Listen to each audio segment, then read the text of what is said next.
all the roads and layout and technical data that you see all over there that leads the characters and cars around the world. So the key power of our new feature set is iteration time. It's more time for awesome, less time screwing around with just nitty-gritty meshes and UVs and all the stuff that normally plagues environment artists.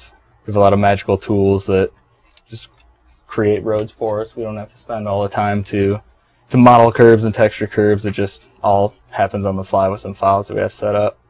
All the traffic patterns and all that in the past that was hand created, and that all happens automatically in the code under the hood. You can see the road texture just grows and changes based on it. And we have this super high detailed map, all the source art's created in Max, and then you just drop it into the world.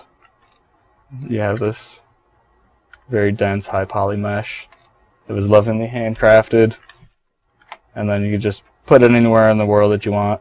It's probably been about 3 to 4 years creating like the basic renderer and then all the tools. And since then, every day it gets better, it gets stronger. If you wanted to rough in, what would it look like to have a building in the middle of the street? You just throw in a quick box. What would it look like what's the silhouette now? How's the silhouette change of the city if we just throw in a taller building here? And then from there we take like these very rough shapes, and then eventually the structure team takes over and turns it into something polished.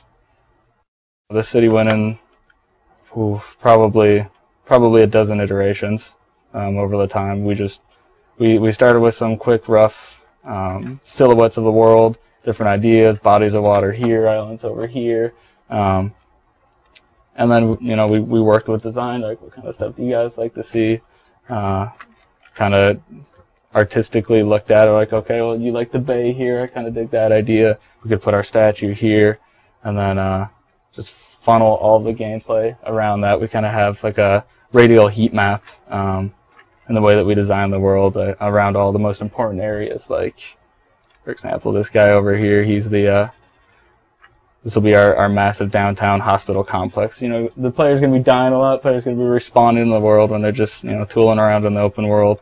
So we focus a lot of high intensity detail around this area, to make it look and play as exciting as possible for the player.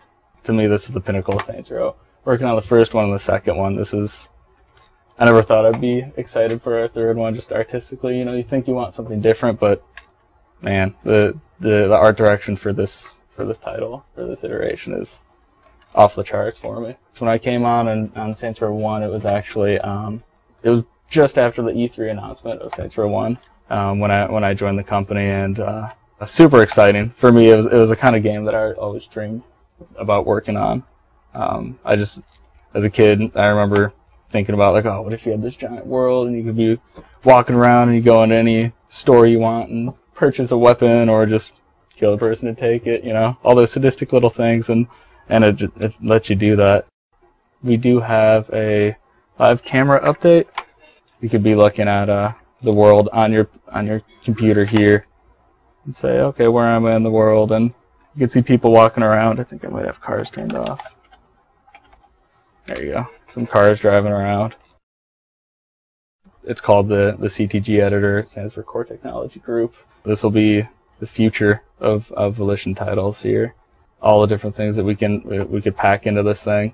Right now it's built to model urban roads and everything, but we've also used the same technology to model dirt paths and cliff walls and all kinds of stuff like that we could just create on the fly. So it's built with Saints Row in mind, but it's also kind of a genreless piece of technology that can do just about anything that we want it to. There's been like whispers of other THQ studios that are like, hey, what kind of stuff do those guys have? Maybe we could get our hands on it.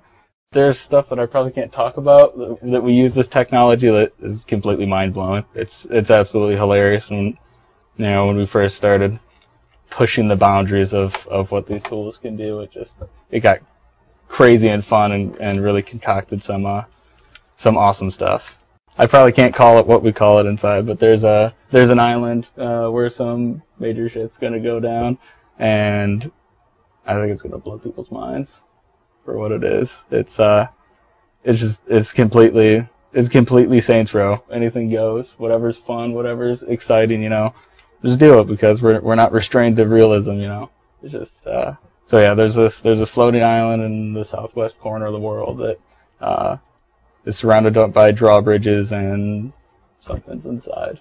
So yeah.